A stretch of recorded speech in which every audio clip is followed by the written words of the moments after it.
재래식 무기만 놓고 봤을 때는 북한보다 이제는 앞서요. 북한의 무기라는 게 우리가 벌벌 떨고 저거 쳐들어오면 어떻게 하지 했던 시절은 90년대 말까지 북한 전투기, 소위 함정이라고 하는 것도 전차도 그냥 갖다 녹여서 없애야 되고 현대전에서 도저히 쓸 수 없는 전투기나 함정들이 아니면 전차들이 가동돼서 오면은 충분히 지금의 우리 전력 가지고 나갈 수 있어요. 일본 같은 경우는 사실상 실패했어요. 한 50년, 60년 이상 자국산 엔진을 이제 개발했는데 사이즈 작은 걸 만들다 보니까 힘이 그렇게 제대로 안 나오는 거예요. 그래서 우리나라도 2040년대, 50년대는 이제 뭐 자국산으로 이제 이루어진 모든 게 엔진까지 그런 거를 우리가 이제 원하고 있기 때문에 그런 문제를 극복을 하면은 이제 K방산이 그때 가서 이제 다시 한번 뒤를 돌아다 보면은 저러던 시절이 있었구나. 한국 방산의 현재 글로벌 순위는 어떻게 되나요?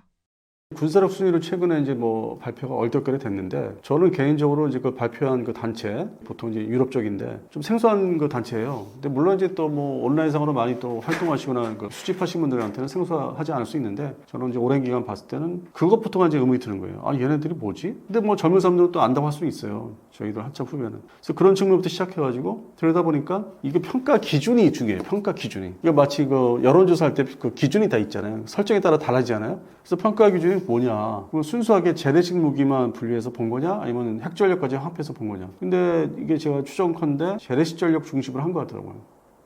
그러다 보니까 우리가 이제 5위가 됐다고 하는데 그래서 재래식 무기만 놓고 봤을 때는 북한보다 이제는 앞서요. 북한의 무기라는 게 우리가 벌벌 떨고 저거 쳐들어오면 어떻게 하지 했던 시절은 90년대 말까지. 근데 우리는 98년, 99년부터 이제 뭔가 넘어서요. 북한의 재래식 전력을. 전투기, 국내 면허 생산부터 해서 KF-16, 전차, 뭐 K1 지금 이제 A2인데 그 당시 K1A1, 그다음에 K9 자주포 본격 도입, 대량 생산. 그렇게 해서 이제 K2 전차가 또 나왔고 그래서 그런 자주국방 무기들이 국산 아주 성능 좋은 국산 무기들이 본격 배치되고 뭐 수출을 좀 해야 되지 않나 살짝 얘기하기 나오기 시작한 게 2014년부터 14, 15, 16. 그래서 그런 면에서는 상대적으로 북한의 육해공 전력은 진짜 뭐 쓸모없는 것들. 그러니까 거기 있는 승무원이나 승조들이 자폭 이제 죽겠다 일본의 가미카제처럼 죽겠다면은 그 문제 우리가 피해를 봤는데 그것이 아니고 이제 생명을 보존하면서 붙어봐야 되겠다면 그냥 다 깨트릴 수 있는 육군의 북한 지상군의 전차까지. 그러다 보니까 이제 그들도 이제 96년 7년 우리는 IMF였지만 그들은 이제 뭐 있지 않습니까? 대량 뭐 아사 그게 이제 96년도라고 이제 하는데 그 시절이 그러다 보니까 이게 재래식 전력의 경제력과 비교해서 차기 전력들이 확보가 안 된다 싶으니까 그 여러 가지 이유가 있었지만 또 배경에 미국의 어떤 그런 것도 있지만은 올인을 했던 게 핵무기 개발이에요. 핵탄두 개발. 그리고 더불어 이제 그 투바스단이 이제 미사일 전통적으로 이제 소련, 러시아 쪽이나 중국은 이 미사일 개발의 원래 포병 전력, 넓게 포병은 이제 미사일이지만 포병 전력으로 봐야 되니까 전략군이라고 하지만 2차 대전 때부터 거기에 올인하는 습관들이 그대로 이제 그 사상들이 넘어온 거죠 북한에도. 그래서 미사일, 북한의 방사포라고 하는 다연장 로켓포, 그다음에 장거리 장사정포. 그래서 그 부분을 투발 수단을 항공 전력이 안 되니까 수입을 할 수 없으니까 개발도 안 되니까 그쪽에 이제 밀수 기술을 뭐 중국 가서 밀수하거나 뭐 유럽제 기술은 일부 기술을 뭐 훔쳐오거나 사오거나.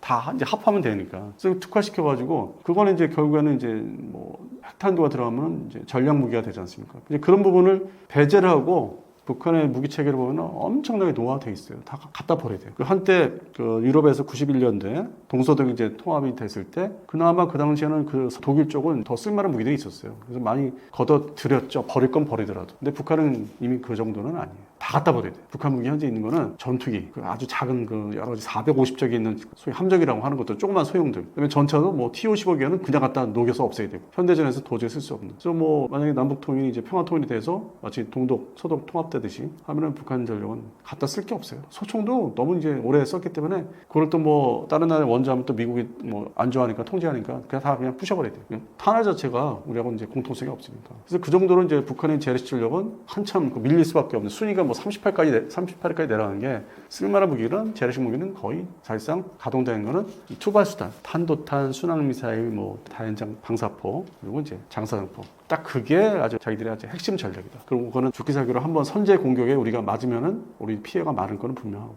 근데 나머지 전력은 다 막을 수 있어요. 그게 가동이 돼서 전투기나 함정들이 아니면은 전차들이 가동이 돼서 오면은 충분히 지금의 우리 전력 가지고 나갈 수 있어요. 우리 재래식 전력 가지고. 그래서 그런 측면에서 순위가 전 나왔다고 봅니다. 근데 평가는 그 기준, 조건을 달리해서 핵무기까지 이제 합해버리면 우리가 반대로 이렇게 쭉 내려가죠. 핵 전력이 없으니까.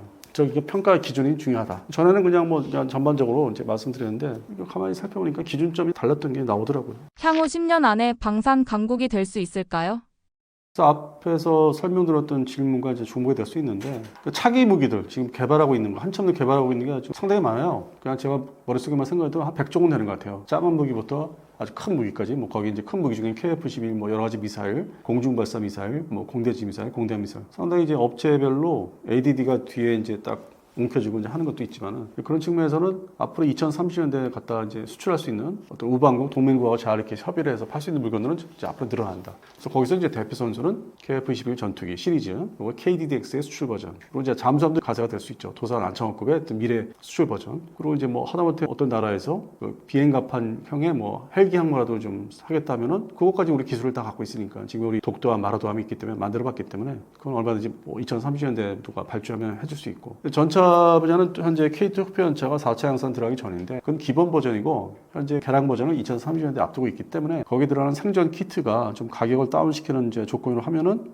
그것도 이제 뭐 지금의 흑표연차 사는 나라는 딱 한 나라밖에 없지만은 좀 몇 나라 더 늘릴 수 있지 않을까. 전 세계적으로 봤을 때. 그러니까 유럽과 중동 시장은 제한되는데 뭐 남미 시장도 뭐 전차를 그때 가서 교체할 시기가 진짜 오거든요. 지금도 노후화되어 있는데. 그래서 그런 측면에서는 좀 전차도 개량해서 가지고 있어야 되고 그리고 이제 내수를 위해서 뭐 K3 전차라고 하는데 그건 좀 더 두고 봐야 되겠고 수출 시장에서 과연 그게 이제 뭐 호재가 될지는 모르겠는데 그다음에 미사일 종류 이제 천공2까지 말씀드렸는데 사우디아라비아라든지 그쪽 지역에 나라들 수출되지 않습니까? 이제 계약을 맺었는데 현재 준비되고 있는 게 더 성능을 더 업그레이드고 이제 명중률을 더 높이고 뭐 고도를 더 사정거리 조금씩 더 늘리고 탄두를 강화한다든지 센서 강화를 하고 그게 천공3 지금 착수된 게. 그다음에 이제 롱셈이라고 해서 고고도 이제 탄도탄, 대탄도탄 요격 미사일은 이제 L3을 말씀드렸는데 현재 양산 배치 막 시작을 하는 게 L3-1입니다. 사거리를 더 늘리고 고도를 늘린 게 L3-2가 지금 개발 계획이 이제 착수해 됐고. 그래서 그런 차세대 시리즈 무기들 그런 것들이 이제 앞으로는 서유럽의 방산 국가들에 비교해서 지금 얼마든지 올라설 수 있는. 그래서 순위를 뭐 일단 사회자님께서는 뭐 10위까지 말씀하셨다면 저는 5위까지 바라봅니다. 5위까지. 그 중에서 가장 먼저 우리가 이제 저 순위를 내가 당장 뺏어야 되겠다는 대상 국가가 이스라엘. 이스라엘은 뭐 여러 종류의 무기를 만드는 것 같아도 대한민국 무기 체계 앞으로 이제 2030년대 바라봤을 때는 우리가 품목이 되게 다양해요. 골고루 다양해요. 그리고 어떤 성능이 점점 더 고성능으로 가고 있고. 근데 이스라엘은 거의 뭐 전장비나 미사일 계통 중심으로 특화되어 있고. 근데 이제 그것이 뭐 좀 발전이 더 될까? 뭐 하는 게 요즘에 좀 보이기도 하고. 그러니까 그 무기 개발 장르가 좀 더 이렇게 더 이렇게 넓어지지는 않는 것 같더라고요, 이스라엘이. 그래서 그 정도는 우리가 대신 이제 뭐 이렇게 바꿀 수 있지 않나, 우리가 그 자리를 차지할 수 있지 않을까, 이렇게 이제 개인적으로 전망을 하고 있습니다. 미국, 러시아, 중국과 한국 방산, 진짜 경쟁이 가능할까요?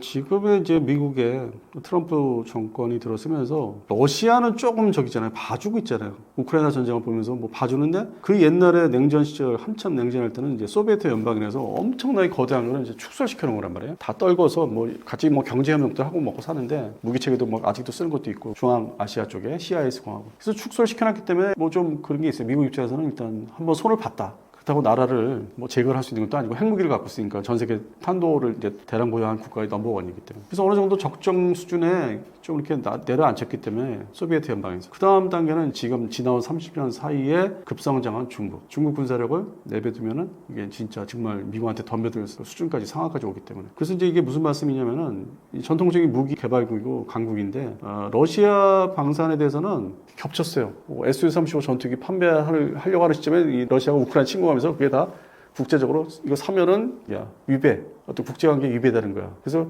그건 차단이 됐어요. 전투기 판매를 마음대로 이제 할 수 없는. 그리고 반대로 이제 미국제 전투기를 주겠다고 이제 그렇게 해서 이제 대체하는 효과도 있고. 그래서 이 러시아의 방사 수출은 어느 정도 예전에 비해서 좀 차단하는 효과가 있었죠. 스스로 전쟁도 이제 침공을 했기 때문에. 그래서 이제 그쪽은 그렇고. 근데 중국은 뭔가 지금 현재 일으키지 않았는데 계속 자기들 이제 쳐들어가기 위해서 무기 비축을 하고 있고, 뭐 포탄부터 중국파 23부터. 그러다 보니까 수출 시장에 조금 적극적으로 옛날처럼 막 팔아 제끼는 거를 안 하려고 그래요. 근데 옛날에 중국의 무기는 좀 값싸고 만들기 쉬운 것들. 대표적인 게 뭐 중국의 J7 전투기가 있어요. 그게 러시아제 미그 11을 중국판으로 카피 뜬 건데, 그거는 이제 마거저거를 뿌렸어요. 여기저기 뭐 80년대, 90년대 막 뿌렸어요. 근데 지금은 이제 쓸모없는 저성능의 전투가 돼버렸는데, 그래서 그런 측면에서 그러면 그 다음에 또 물건을 이제 팔면 되는데 뭐 중국 방산이, 근데 가만히 보니까 이게 저렴하게 만든 물건이고 뭐 대상국이 돈 없는 나라, 아프리카 국가 중심, 뭐 서남아시아 중심. 그러니까 돈이 원래 없어 지금 보니까 뭐 돈도 없고. 그러니까 기존에 판을 이제 무기를 이제 이렇게 판을 이제 입맛을 이렇게 딱 해놨는데 중국제로 그 대체로 들어가니까 또 얘네들 돈이 없어요. 그러니까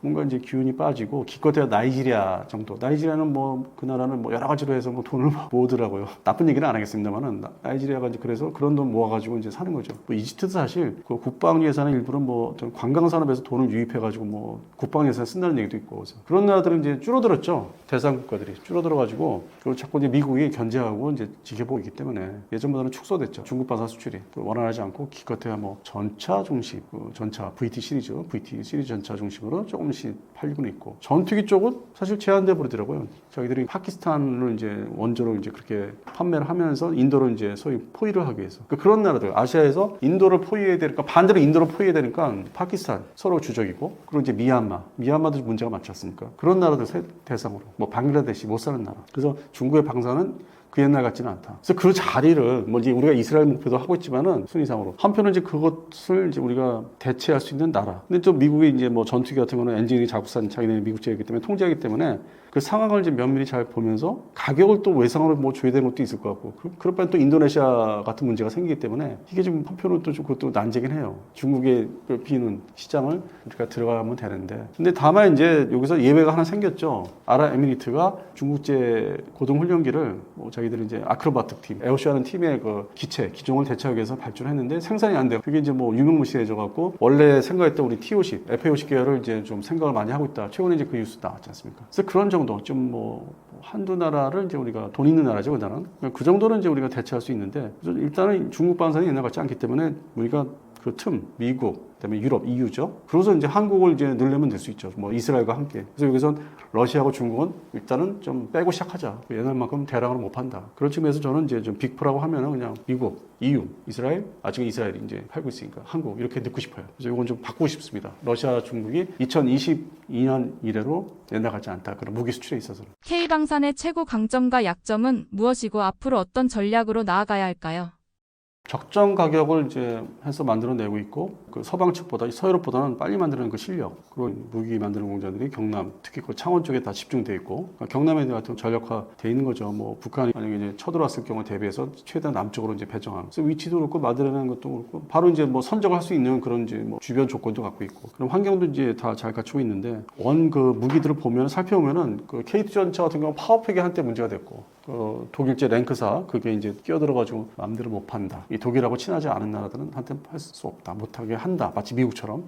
그다음에 K9 자주포도 역시 그 MTU 독일제 엔진 그것이 이제 들어가 있기 때문에 가동하는데 그것도 이제 뭐 독일하고 또 친하지 않은 나라한테 못 판다. 지상무기 측에는 또 공교롭게 이제 그런 것들이 들어가 있죠. 엔진 분야에서. 그리고 이 항공 분야에서는 또 FA50이 미국제 엔진, KF10이 또 미국제 엔진. 그래서 그런 이제 실제 핵심 그 구성체가 결국 이제 아직도 뭐 외국에 서유럽과 미국에 의존하다 보니까 수출이 그렇게 뭐 원활을 아주 그냥 마음대로 물론 이제 공산권 국가나 이제 뭐 테러 일으킨 국가는 이제 그거는 금지되죠. 원천 근본적으로. 근데 적당한 이제 회색 국가들, 자기들이 어떤 좀 외교 정책을 좀 이렇게 애매하게 갖고 있는 나라한테까지 전쟁 일으키지 않는 나라들 조건들이 있겠죠. 그런 나라한테 팔 수는 있는데 그게 이제 또 면밀하게 들어가면 또 미국과 서유럽에서 이제 반대하는 경우가 있기 때문에 그래서 그런 해당되는 기술을 우리가 국산화해야 되지 않을까. 그러다 보니까 이제 전차 엔진하고 파워팩하고 자주포 쪽은 이제 지금 되고 있어요. 전환점이 되고 있어요. 현재 2025년도에 우리가 어느 정도 마음대로 이제 판매를 할 수 있는. 그래서 그건 지상무기 측면 되고 있고. 그다음에 이제 과제가 역시 업계에서 방산업계에서 이제 참 고민하면서 다들 이제 머리 맞대고 이제 해보자, 도전하자가 전투기 엔진입니다. 그래서 전투기 엔진은 이제 막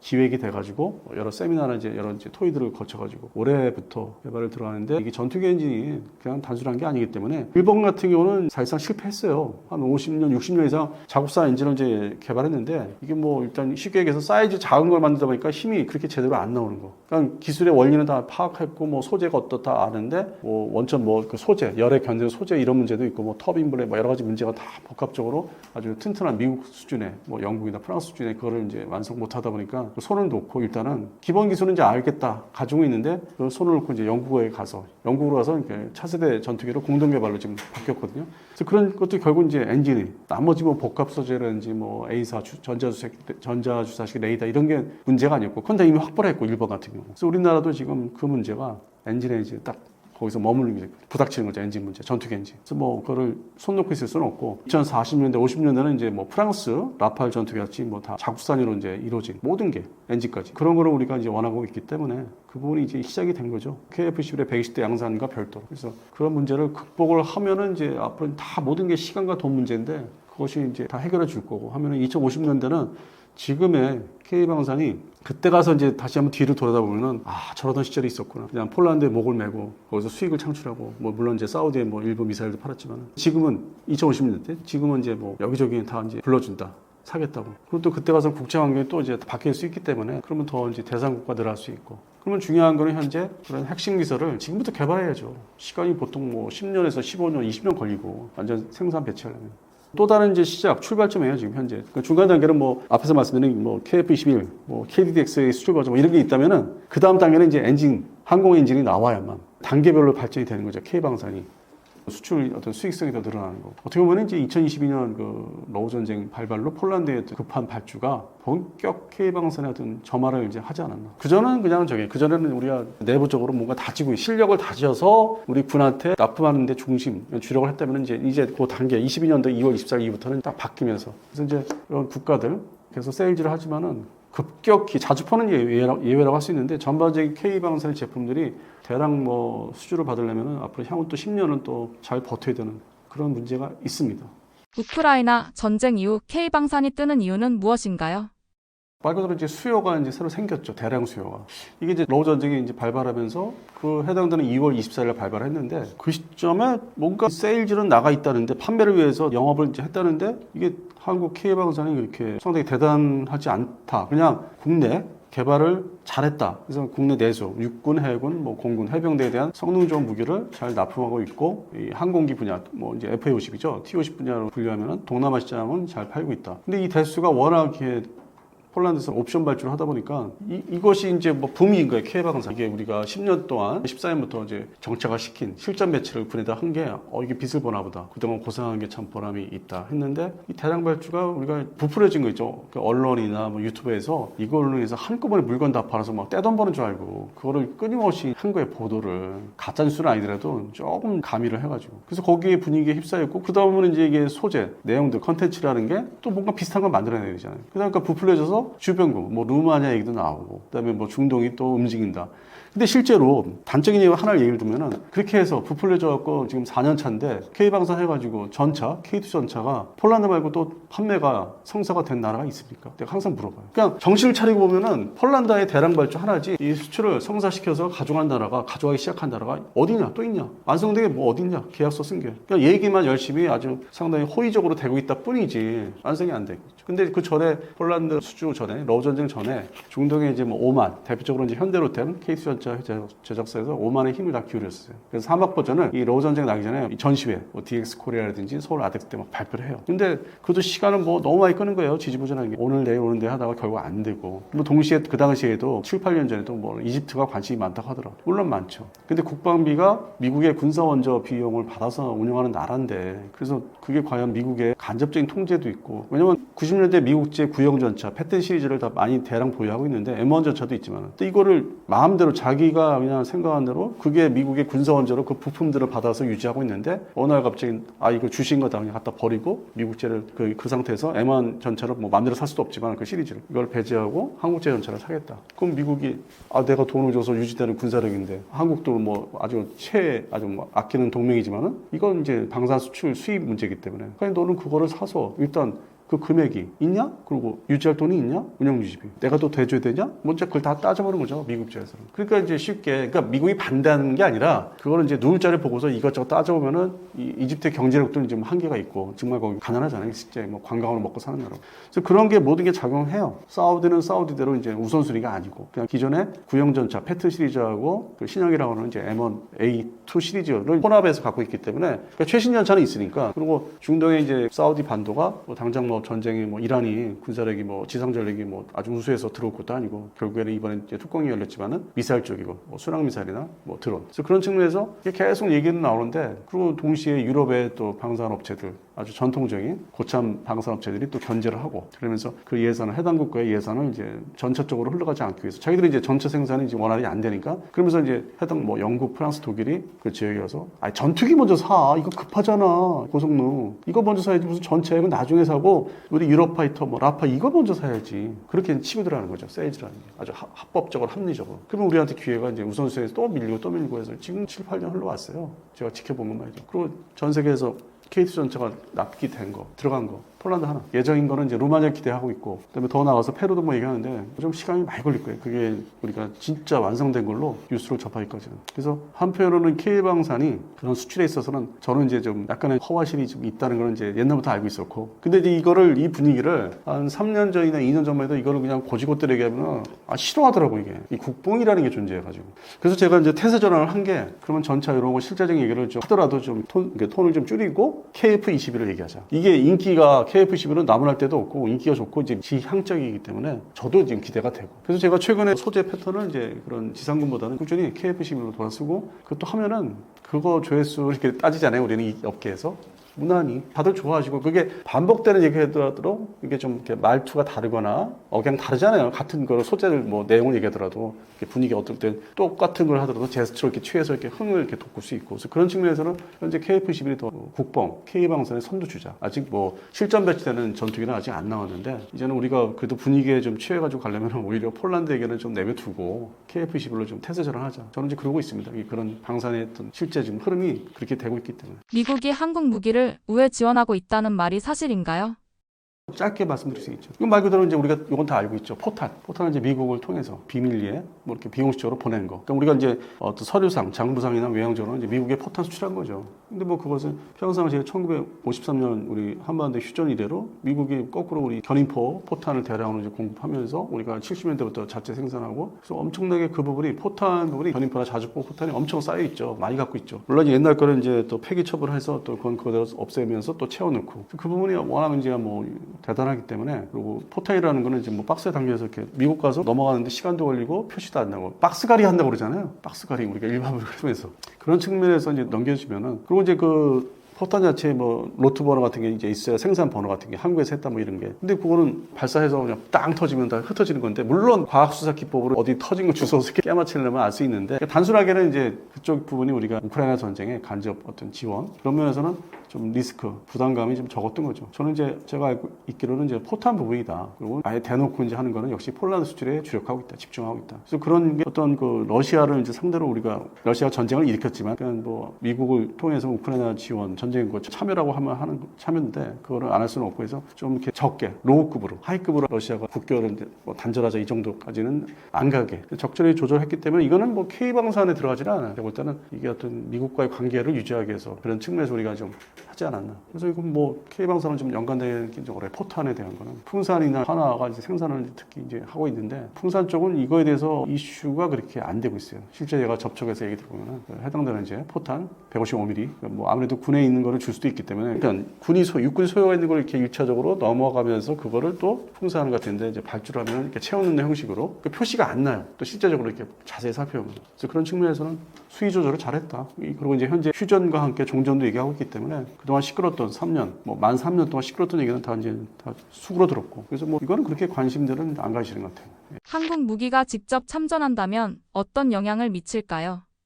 아무래도 지금 뭐 지상군 중심으로 무기 체계가 우리가 수출이 되고 있는데, 위력을 제대로 발휘할 수 있는 거는, 타격력을 이제 줄 수 있다는 거는 이제 무기가 투입된다면은 가상으로요. 아무래도 천무 다연장 시스템, 로켓 시스템이 파괴력이 크죠. 그 근본 자체는 우리가 그 옛날 소련, 러시아 이제는 소련의 그 소위 카투사 다연장 로켓포, 아주 독보적인 존재. 그거를 어디서 이제 좀 받아가지고 밀수해가지고 그걸 토대로 우리가 한국의 다연장 로켓포, 그러니까 지금의 천무 전에 이제 구력이라는 이제 130mm 시스템이 있는데, 그 지금 이제 노후화돼서 퇴역시키고 있는데 천무로 대체하고 있는데, 그 근간이 이제 소련제, 러시아제 무기 체계를 좀 답습을 해가지고, 그래서 그런 측면에서는 뭐 러시아가 만약에 이제 그거를 이제 포격을 로켓탄 날라 당했다면 이제 그거를 이제 아주 쉽겠죠. 그래서 이게 대한민국의 무기 체계가 어떤 기술이 일부분이 어떤 시스템이 좀 녹아 들어가 있는 게, 이 러시아하고 90년대 이제 그 불검 사업이라고 있어서 경협차관을 이제 무기로 받은 게 있습니다. 그러면서 뭐 전차, 장갑차, 뭐 이제 이런 뭐 시스템들, 뭐 로켓 이런 것들을 지대공 미사일들 그 기술을 받아들이면서 이렇게 좀 거기에 이제 단점들을 이제 보완을 해서 완성된 것들이 많아요. 물론 이제 K2 전차는 앞서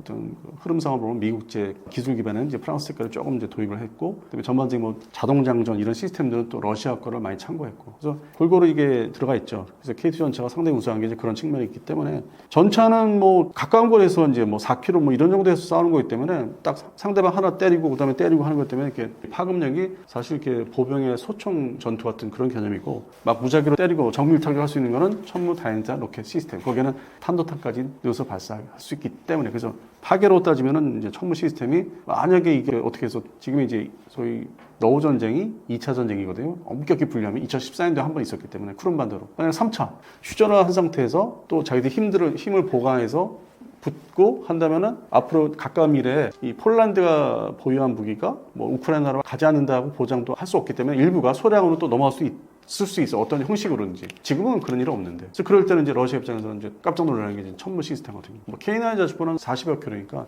날라오는 게. 근데 멀리 뭐 80킬로 이상, 뭐 한 200킬로 이렇게 딱 타격이 들어오는 거는 천무 시스템이기 때문에 그 부분은 이제 좀 러시아 입장에서는 이제 자기들도 앞으로 속내는 이제 3차 이게 생각은 있는데 준비를 또 해야 되고 무기 다 보강해야 되고 더 보충해야 되니까 병력도 그렇고. 이제 그런 걸 이제 앞에 뭐 미래를 생각할 때는 대한민국의 방산 그런 수출에 대한 거 알게 모르게 통제 못하게 하려고 또 이제 뭐 하려고 할 거예요. 준비를 할 거예요. 못하게. 다른 거는 이제 조건을 내세워서 뭐 교류, 경제 교류 뭐 이런 걸 해서 사탕 주듯이. 그래서 가상으로 이제 이런 대표적으로 천무 시스템이 들어갈 수 있는데 과연 이제 이게 또 현실적으로는 이제 러시아가 또 견제하고 뭐 작업을 하면은 기존의 우크라이나는 자기들 러시아제, 소련제 그걸로 계속 싸울 수밖에 없고 물론 전투기는 이제 지금 F-16과 미라지 2000이 들어가고 있는데 그거는 이제 확보할 수 있는 보유대수가 많지가 않아요. 그리고 막 그 사이에 잘못된 그 언론 보도가 F-16 전투기가 대량 들어갔다고 하는데 실제로 또 그렇지가 않더라고요. 그러니까 그쪽 나라의 데이터, 뭐 언론 보도, 그쪽 유럽 쪽에 보면 또 그렇지가 않아요. 그러니까 우리나라 언론 보도는 뭐 아니면 말고 이런 식으로 뭐 작년에 상반기에 보도를 많이 했는데 1년 전에 실제 살펴보면 데이터를 보면 또 안 그렇더라고요. 그래서 결국 이제 우크라이나가 군비 보충 보강하면은 드론 쪽으로 대량으로 또 할 거고 효과를 봤으니까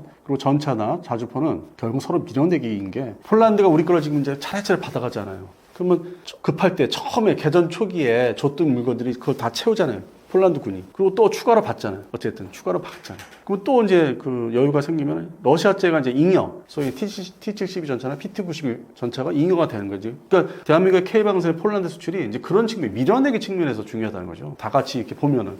그래서 그런 거는 또 그렇다고 뭐 러시아가 팔지 말아 좀 그럴 수도 없는 거고 저희들은 뭐 북한군 파병을 받고 있기 때문에 그래서 뭐 서로 이제 그런 게 문제가 있기 때문에 아마 우크라이나군이 이제 차후에 3차 전쟁을 대비한다면 아마 폴란드군이 연도별로 앞으로 자기들의 그 러시아 장비를 다 이관할 것이다. 지금은 못 줘요. 지금은 뭐 들어온 게 얼마 안 되니까 한국제 장비가 자기들도 유사시 대비해야 되고 갑자기 우크라이나 무너져 망해가지고 자기 국경 앞으로 올 수 있기 때문에 러시아군이 그래서 불안한 게 있기 때문에 K방산의 폴란드 수출을 서로 이렇게 협의하는 게 상당히 지금 뭐 첨예해야 되고 뭐 민감한 부분이고 또 우리는 우리대로 돈 벌어야 되고 하는데 그게 서로 이제 맞물려 있는 거예요. 그게 다 들어야만 이제 줄 수 있는 거예요. 기존의 러시아 장비랑 뭐 자주포가 또 있어요. 뭐 122mm 자주포가 있는데 어느 순간에 폴란드군이 원조로 하는 거를 딱 멈추더라고. 그리고 작년 여름에 발표를 했어요. 대통령인가 뭐 같은 총리가 준다. 스톱. 그게 아마 9월 달인 거였어요. 이제 그런 문제가 있는 거예요. 그래서 K방산의 역할은 물건이 들어가야만 우크라이나군이 이제 전력 보강이 된다. 러시아는 한국 무기에 대해 어떻게 반응하고 있을까요?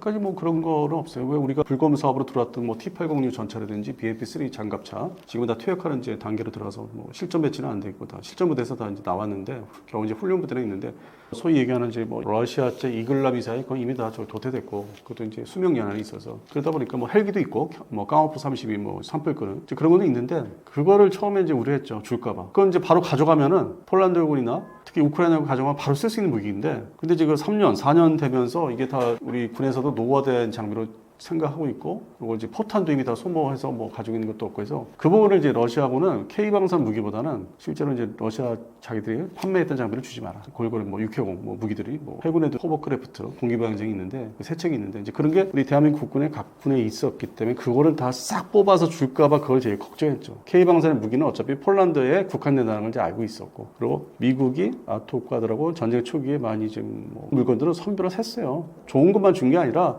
자기들이 좀 쓰기 성능이 안 나오는 무기들을 그런 것들을 이제 프랑스도 그랬고 뭐 차량용 장갑차 아주 유용무실한 아프리카에서는 쓸 수 있는 이제 그런 걸 뭐 줬기 때문에 전차도 뭐 그냥 가동 안 하는 거 다 비용이 들어가니까 한쪽에 보관했던 거 그런 것도 줬어요. 그리고 현대전에서 21세기 현대전에서 통용이 안 되는 뭐 105mm 라이플 주포단 뭐 레오파드 1 그런 시리즈를 줬다든지 그래서 그렇게 마구잡이로 준 건 아니에요. 근데 소모성이 강한 이제 대전차 미사일 뭐 하이마스 다 소모성이 강한 포탄이니까 미사일하고 그거 중심으로 이제 그거는 이제 미국이 통제를 하면서 줬죠. 미사일, 지대공 미사일. 그러니까 미사일 쪽은 이제 그렇게 원활하게 줬는데 우리가 지금 K2 전차나 자주포 같은 그런 전차나 자주포는 그게 암암리의 통제를 좀 하면서 서로. 왜냐면 나토군도 역시 미군도 그렇지만 그걸 다 뽑아주면은 만약에 이게 어떻게 전쟁이 확산돼서 뭐 어떻게 우회로 이렇게 또 붙게 되면 무엇을 가지고 싸우겠느냐. 그러니까 최신 장비, 중요한 장비는 주기가 어렵다. 주더라도 뭐 소량, 뭐 14대, 뭐 18대 아주 상징적으로 뭐 영국의 챌린저 챌린저 연차였던 거예요. 챌린저 2. 상징적으로 주고 그 이상은 준 게 없습니다. 딱 중단됐어요. 그래서 그런 부분이 3년, 4년 사이에 이제 있어 왔기 때문에 앞으로도 K방산이 폴란드와 계약한 게 이제 상당한 역할을 이제 할 수밖에 없는 거예요. 서로 이제 서유럽 쪽이 생각하는 거, 그리고 이제 폴란드가 생각하는 거, 우크라이나 생각하는 거, 이게 3개 지역에서 무기 확보, 추가 확보. 그러니까 기존에 폴란드와 계약된 거를 서유럽 국가들이 이제 근본적인 방해를 좀 하기는 어려운 게 당연히 자국의 나토 연합에 간접적으로 안보에 무기 체계 안보에 좀 유사시 대비해서는 이제 영향을 끼치기 때문에 기존에 발생된 거는 방해를 이제 안 하는 쪽이죠. 근데 신규 수요 이 나라가 폴란드로 할 수 없다. 뭐 루마니아 뭐 일부 정도 뭐 사게 해야지. 근데 나머지 나라 뭐 너희들도 산다고? 아 이건 안 돼. 자기들이 이제 비공식 회의를 해서 이제 차단하거나 제재를 하려고 하죠. 그리고 느리지만은 우리 전통 방산 업체들 독일이나 프랑스, 영국 거 거기서 사라. 이태리 거. 그게 최근에 이제 정리가 된 것 같습니다.